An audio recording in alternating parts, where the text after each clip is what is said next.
Hey guys, welcome to the show. If you've been following me on social media, you know that I recently copped a little knee injury. You may not follow me on social media, and that's okay because I'm going to tell you all about it today. And Paul is also going to share his story of his recent knee injury too. It's going to be great. Enjoy the show.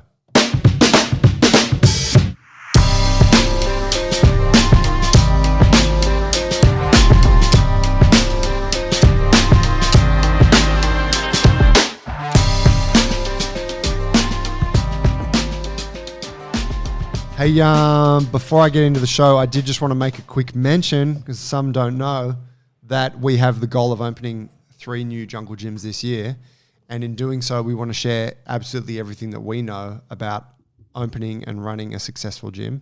And let me tell you, we've made, I wouldn't say all, because there's surely more to come, but we've made a lot of the mistakes. So we want to save these 3 prospective gym owners from making those mistakes. We want to share it all with those people. So if you want to open a gym and you vibe with how we do it, or you know someone that might, let them know about it and put us in touch, because this is what we're doing. This is the Jungle Alliance. This is the mission. We're not looking for people that want a return on investment. It's not an F45 deal. This is, you share our values around building strong humans and strong communities, and you vibe with the way we do it, and you want to lead with that mission. And in doing so, you want to create a successful, profitable business. So get in touch.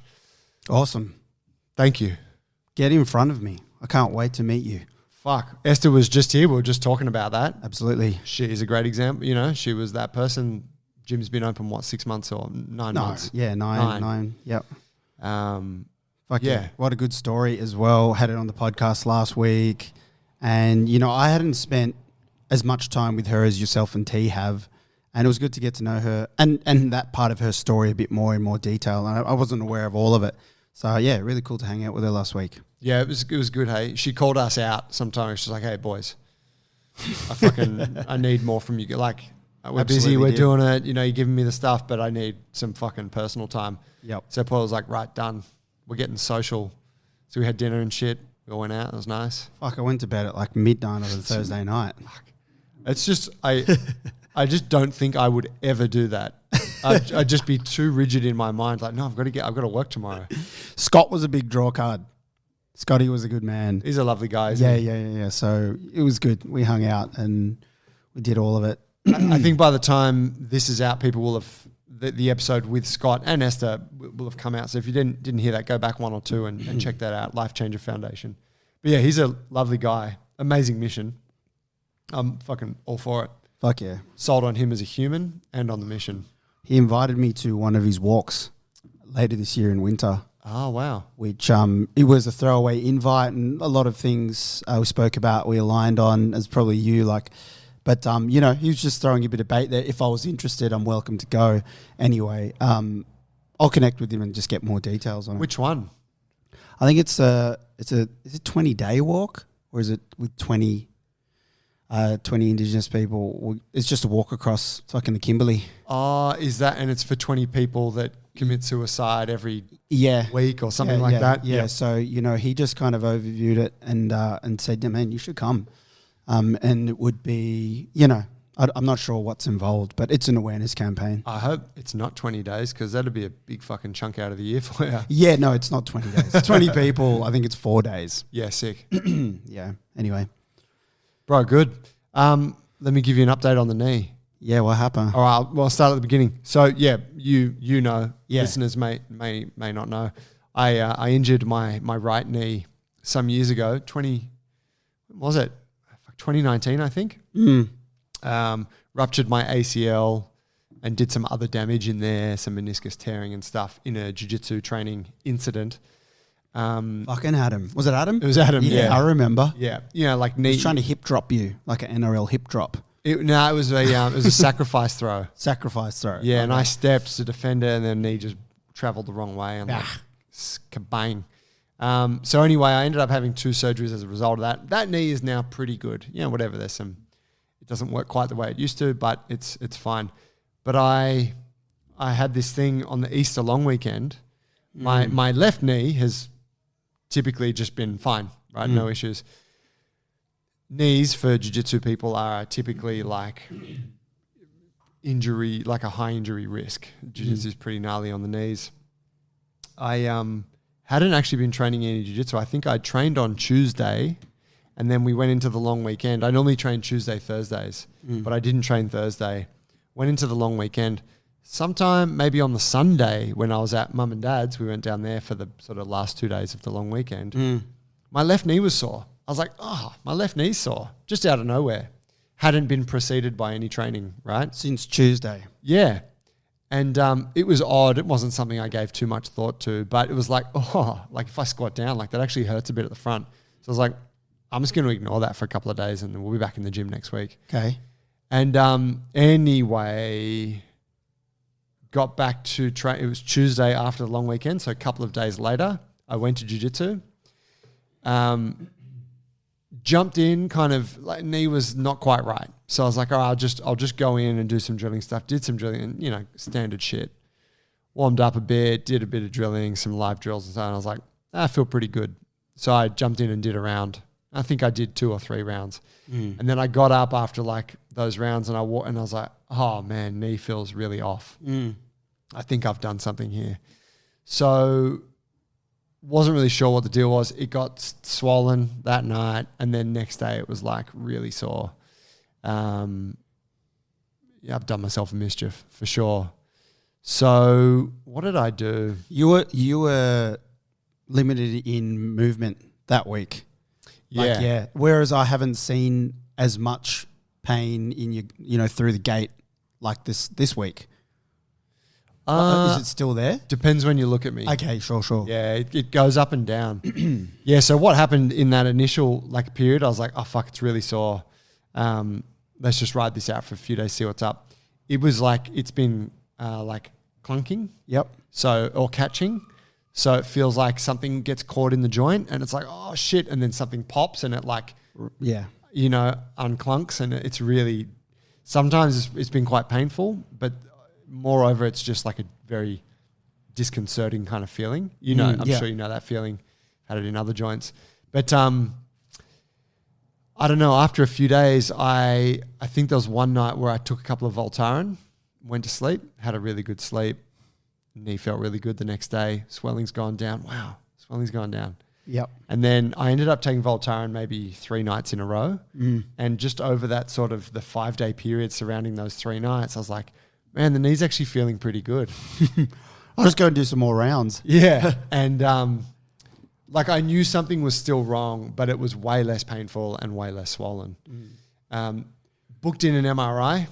Went and got an MRI on Sunday night, which handy tip for the folks. When the doctor gives you a referral slip for an MRI, the slip usually comes with that notepad that they use has been issued to them by a particular imaging clinic, often Spectrum Imaging. And on the back of that slip, they have all of the phone numbers for all of the different Spectrum Imaging locations in New South Wales. But what I never thought about is there's a whole bunch of other companies that do MRIs. So you don't have to just call Spectrum. Somehow you feel like this referral is for Spectrum. Fucking neat little trick they do. But anyway, I called a place, managed to get a booking on a Sunday night, 6:30 p.m. St. Leonard's, Beautiful. Which I booked on a Friday. So I was like stoked because sometimes it's like, we can't see you for like 2 weeks. And then there's a delay of getting the results, etc. Yeah. But so what I discovered was got the scan done, came into the week, thought I'm going to stop taking Voltaren. Knee instantly became way sorer. And Ouch. So it's just interesting how powerful a pharmaceutical like that can be. I used it only at night, 2 tablets at night, 3 nights in a row, but my knee was significantly better during that time. Anyway, went to see my physio. That was last Thursday, rather, just before I booked the MRI, and he said, it's definitely the MRI, could be a tear, and we've got some catching in the joint. Oh, so he did all those tests? Yeah. ACL? Not those ones. Nah, he he felt around and I was like, oh, and he's like, okay, it's like, medial meniscus. Okay, yep. And then he just did some kind of just put me into some, and I'm like, that's super painful. He's like, yeah, okay, cool. Go get a scan so we know what's up. Scan came back yesterday, and here's the interesting thing. I have 2 existing tears in the meniscus, Meniscus, for those who don't know, you got your shin bone, you got your thigh bone. And the head of them. Yep, the head of them has this Coming kind together. of shock absorber, like a horseshoe. Mm-hmm. It's got 2 horseshoes on each bone. Think of the horseshoes as kind of like making sort of like a love heart, or like coming together like 2 C's connecting. And so you got 2 meniscuses on the Chanel. bottom one, 2, yes, Chanel, 2 on the top. And they act as a shock absorber. If you don't have meniscuses or menisci, then the bones hit each other, and that's really bad. You end up with bone degradation, you end up with arthritis. So meniscus is really important, but it doesn't grow back. There's no growing of a meniscus. It's a fixed thing that is there, and you just hopefully preserve it. So they found 2 existing tears, which are described as chronic, meaning these are old tears. Then they found an acute tear, which is a new one, which is an extension of one of the old ones. Gotcha. So I had 2 tears that I didn't know about, which is fascinating, right? If you look close enough, you find some damage. Can you see them physically on the... I haven't seen scan? this. No. I mean, I generally can't. I've tried looking at MRIs many times. I'm like, I don't know what I'm looking at. Sure. Hard enough to see a broken bone on an X-ray. True. Unless it's fucking shattered Yeah. completely.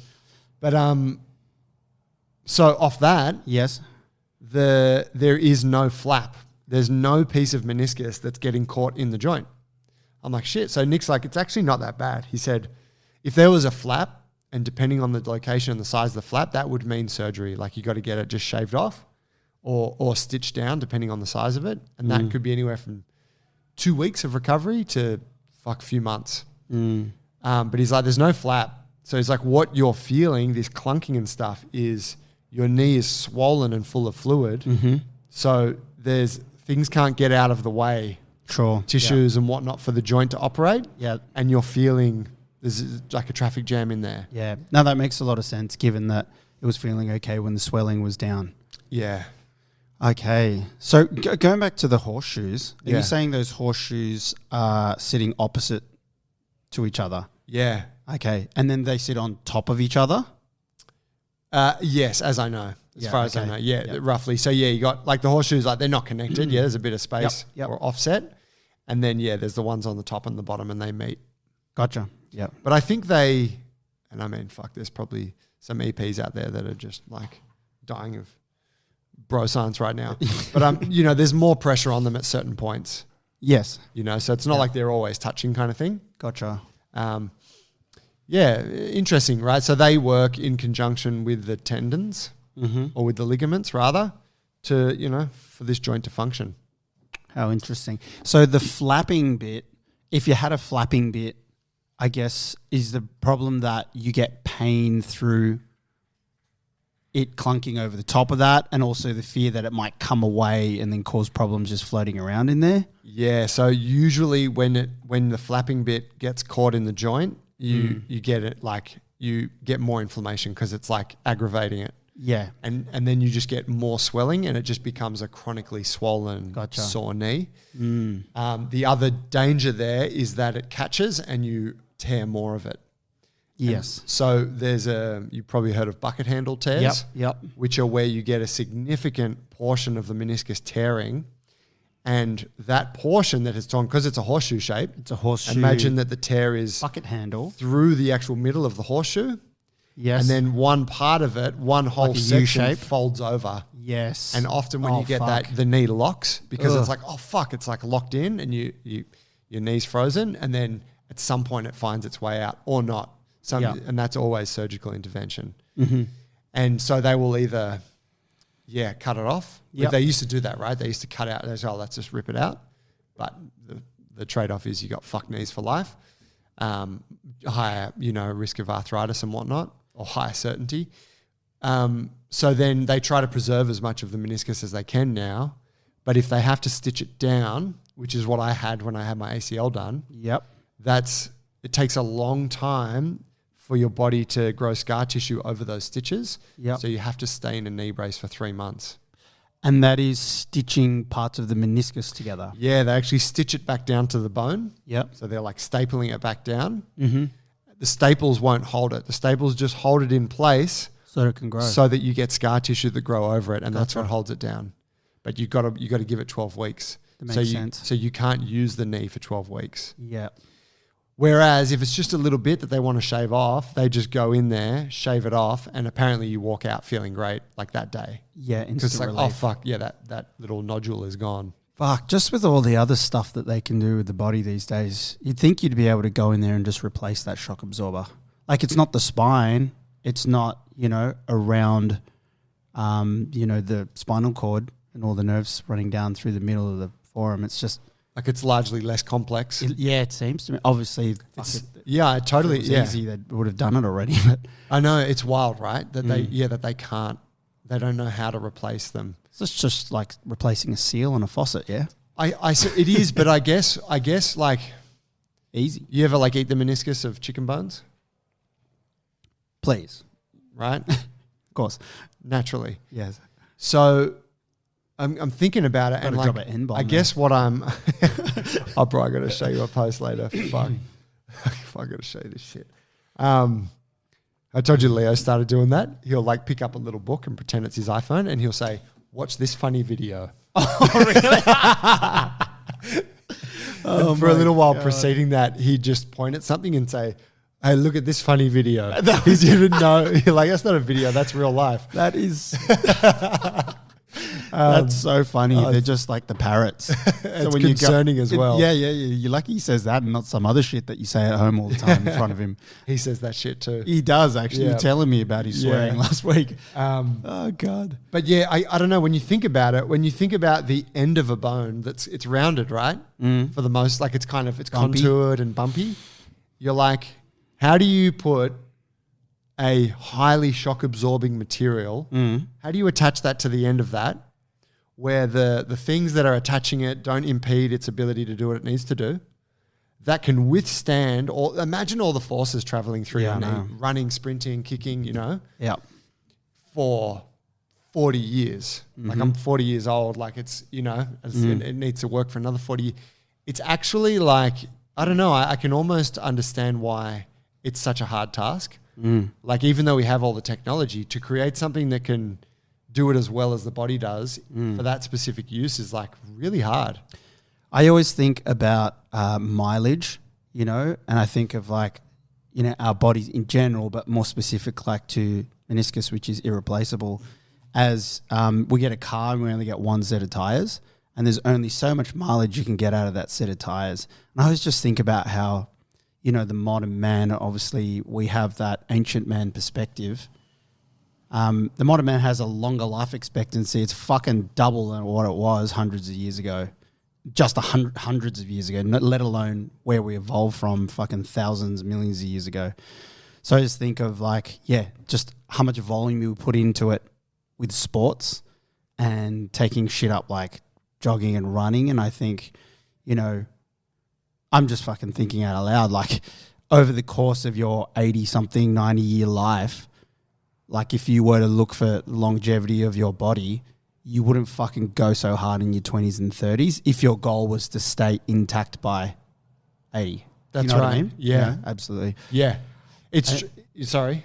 No, that's mainly it. And yeah, that's mainly the point. So I like one of the disappointing, like I've been grappling with, not so much now, but last week I felt really disappointed at the prospect of needing surgery again. I bet. And I'm like, and not so much because it's expensive or time consuming, because it's all pretty accessible, right? With Medicare and, whatever. They do a really good job. But it's this idea of, it doesn't fit my ideal of what I am in this world. My ideal is that I build myself to be able to do what I need to do, and I can take care of most things through work in the gym and personal development and working with people and I'm like, fuck, I got to go and get this modern surgical intervention in order to keep, and like that idea of surgical intervention was really disappointing. Yeah. But then I also was like throwing around, well, I should probably be dead by now or pretty soon in a natural environment. So big shit if my knees were sore for the last 18 months of my life. Yeah. But now we're like, hey, I want to use these things for like another 40, 50 years. Yeah, totally. 60, 70. Yeah. So in that way, it's like, oh, okay, yeah, well, we're pushing the needle on all that other stuff. Yeah. Why shouldn't we use also the effects of modern life to keep us in the game? It's keeping us in the game for 80 years plus. Why don't you use the technology that we've been able to develop to keep you in the game happily? Yeah. For sure. But yeah, it is. It's an interesting thing to go back and forth on. My dad talks about some of his friends who like have good knees because my dad had double knee replacement. Yeah. And he's always been a physical guy, and he's got a couple of friends that have just got good knees, and he's like, and they're usually people that just didn't do much, didn't do shit. Yeah, and interestingly, from my observation, they didn't do much physically. They did a little bit. They play golf, they walk a lot, but they didn't do anything kind of hectic. Yeah. No ball sports, no martial arts, They're also smaller people. They don't eat a lot. They don't drink a lot. They're kind of an efficient little organism. Totally. And and I think like it's a totally worthwhile way to go if that's your thing. Some people, these aren't conscious decisions, right? It's just what your interests are. Yeah. But I think about the 20 to sort of 40-year-old Joey, which was like strong, robust, confident, fucking capable. Ridiculously good looking. Ridiculously so. Want to fucking be the best at that, want to do jiu-jitsu, want to get my black belt. Like, those ambitions you have as a young man that are probably largely driven by testosterone coupled with ego. Also not bad things.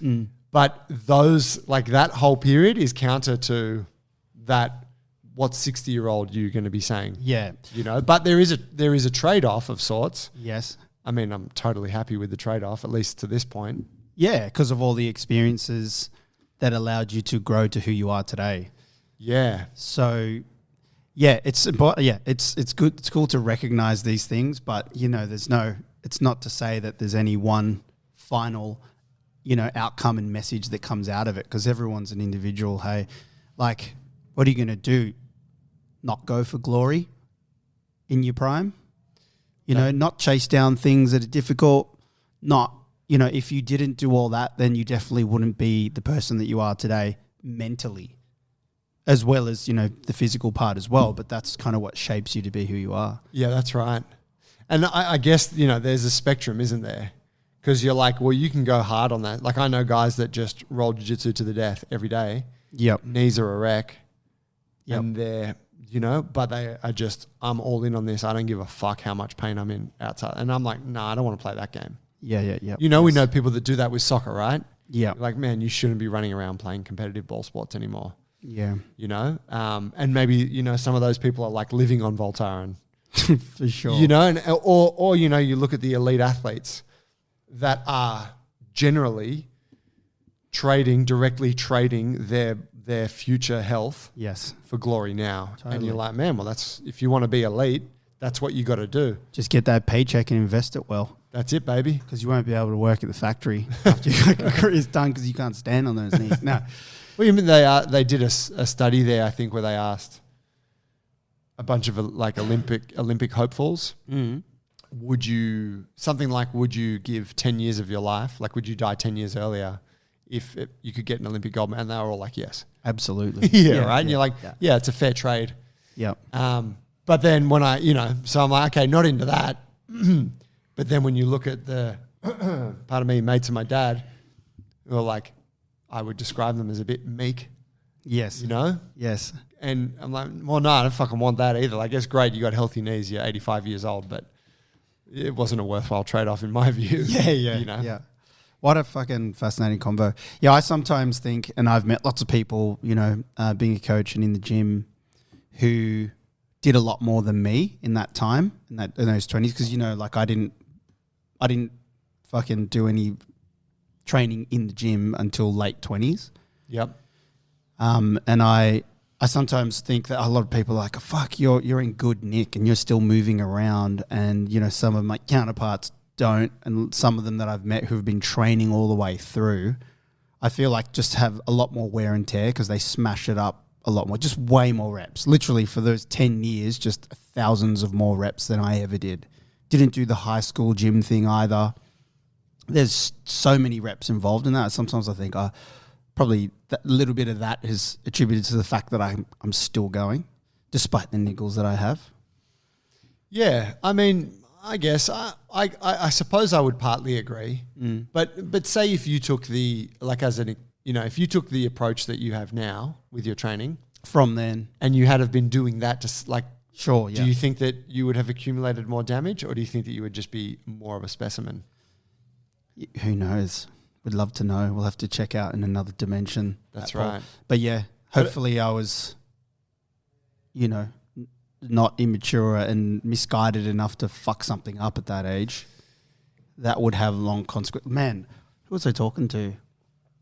Talking to Scotty, actually. It was between Scotty and Esther, and we were just riffing about, the stuff that he's done, his involvement in AFL, and just talking about teenage development through sport systems and stuff. And yeah, he was just, talking about, I think they had someone in their kids program up there, or their Life Changer program thing that they did, where this kid was out of the program but going through he wasn't doing a lot of the physical training, but he was there to do all the rest of the personal development. But he had busted his ACL and he had a knee reconstruction on one knee.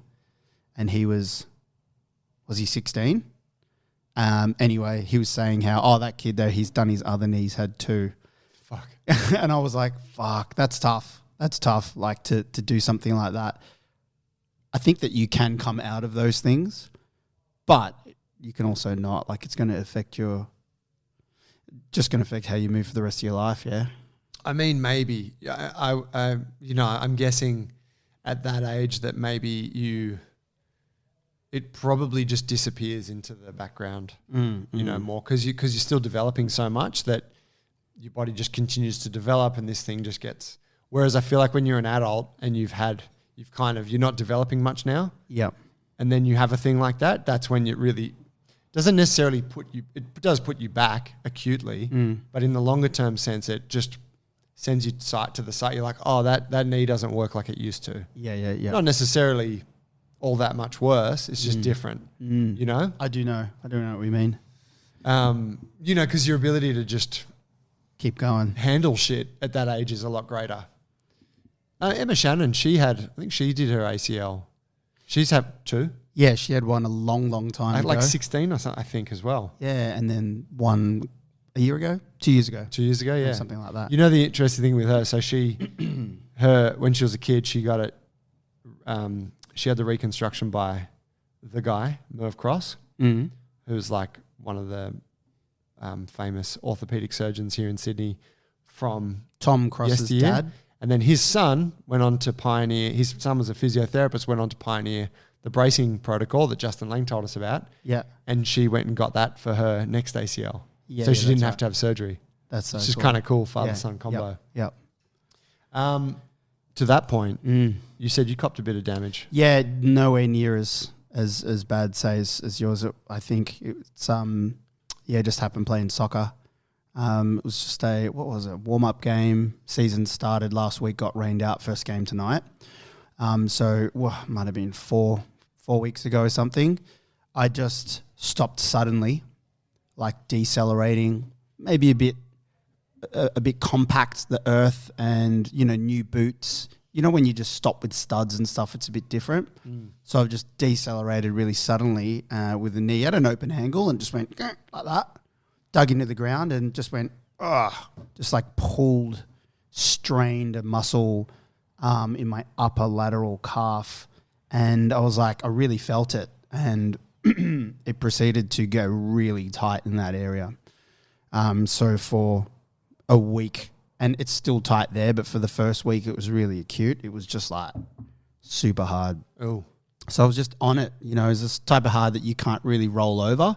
You just have to get it onto those tissues and roll it slowly onto the peak of the roller and then just sit there and breathe. Right. Because you can't get a good shot at it? Also, yeah, because the kind of spindles are very narrow, so you're trying to just balance on the top of the tightest bit, but also just because it's too painful. You can't go up and down on it, and it feels like a hard rock anyway, like it's kind of useless, and you're wincing the whole time, so you just kind of sit on it and melt. So I was doing that for that first week, knowing that I needed to go see someone to get help to get deeper into it and find the cause and whatnot. Anyway, it's just led to me not being able to go into full flexion into that knee so deep. Yeah. And also even not at full flexion, just put load on it. So like squatting with load, when I get down towards 90 degrees, I just shift over away from it. And it's really fucked. And then I kind of come back around, but it doesn't feel comfortable to stay there. So yeah, but if I just squeeze my knee closed just sitting here, I'll get to a point where it's like really painful. And I went through all the tests. So what? Fucking 2.5 weeks later, 2.5 weeks, maybe more. I've gone to the physio finally. I've been very busy. And actually, These guys up here? Yeah, these guys up here. But it hasn't stopped me from being able to do mostly everything else. Yep. You know, open angle, running. I played like a trial match and I can do all that shit. But of course, I like to kneel.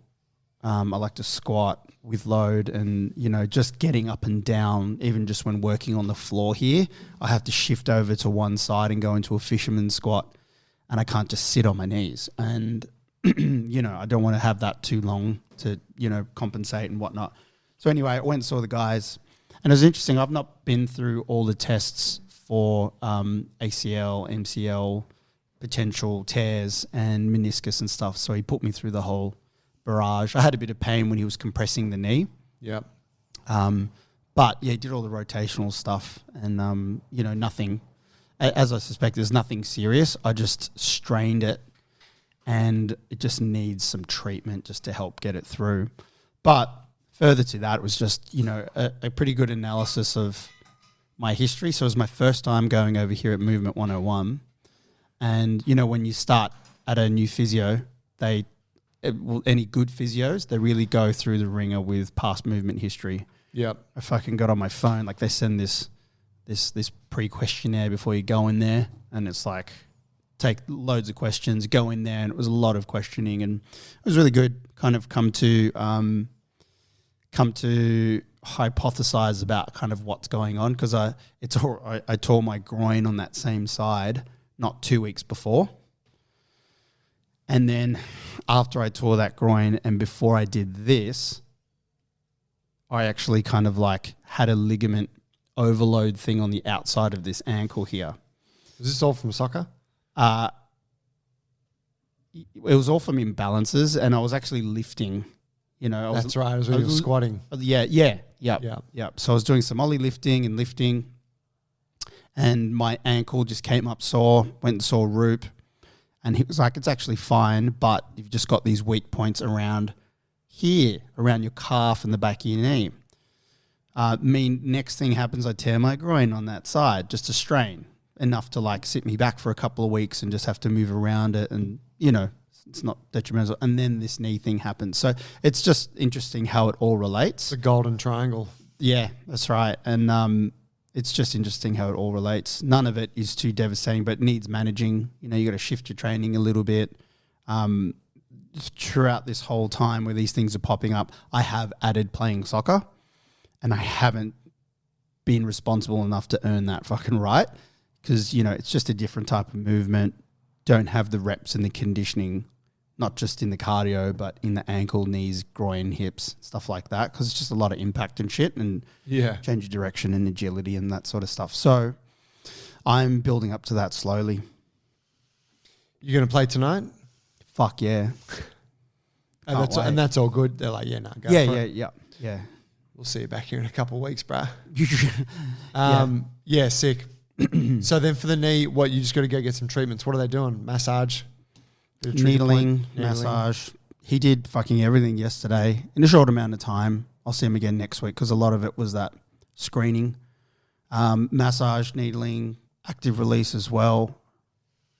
Not too worried about it, just needs some help. But it's more about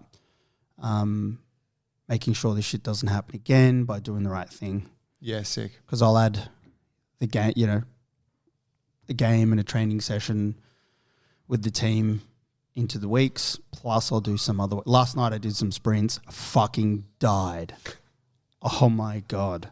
Training or solo? Solo. Yeah. And I went to we played a trial match a couple of weeks ago, and I died out on the pitch.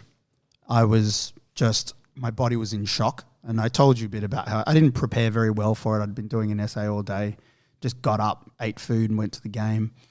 But yeah, I was just in shock and I haven't done enough of that conditioning. And so last night I was like, I've got to start. And bro, I was dying. What distances were you sprinting? I did 140 meters, 130 meters. I stepped it out. So it was about 130 meters. Yeah. In less than 30 seconds, 15 seconds rest. Oh, wow. How many rounds? I was planning on doing 5, got to 3, and I was like, I'm not going to make 4. That's a very short rest. Yeah. It's speed and endurance. And then I did 3 rounds of that. Wait till the heart rate came back down, until the breathing came back down, then went again. Fuck, it killed me. And then I did some jogging and some other bits and pieces. But Good on you. yeah, I feel really good this morning. And if I do that a couple of times a week and, just add to it, build up to 6 reps a set. Yep. That's the goal. Good on you. Intentionally doing short rest periods so that it is more of an endurance. Yeah, bro. I'll be running box to box, lad. Boss. Because what's the field? 100 meters. Yep. Give or take. Yeah. And, I was at our home ground last night. Fehoko was doing academy. Yeah. Thursday night. So I'll just kind of do some work there for an hour while he's doing that. That's perfect. And, yeah, bro. And then, the game time's going to help fitness as well as some training. Yeah. Just bring all my steps up and stuff. But yeah, I gotta get in the gym and do some shit for my groin, my calves, my ankles. And yeah, just keep the body in the season because I want glory, baby. Finals, you guys want to win that shit? The premiership, is that the goal? Over 35. You just want to fucking skin people on the soccer pitch. Yeah, I'm just playing for my own. I just want to get nutmegs all day. Into that cunt. That's right. We Anyone lost can get it. 5-2. Yeah. But I got a few nutmegs. Team sucks, but yeah, rip. Nah, that's about it. All right, bro. Well, good luck with the knee. We'll keep you all updated. Thanks, man. You too. Thank you.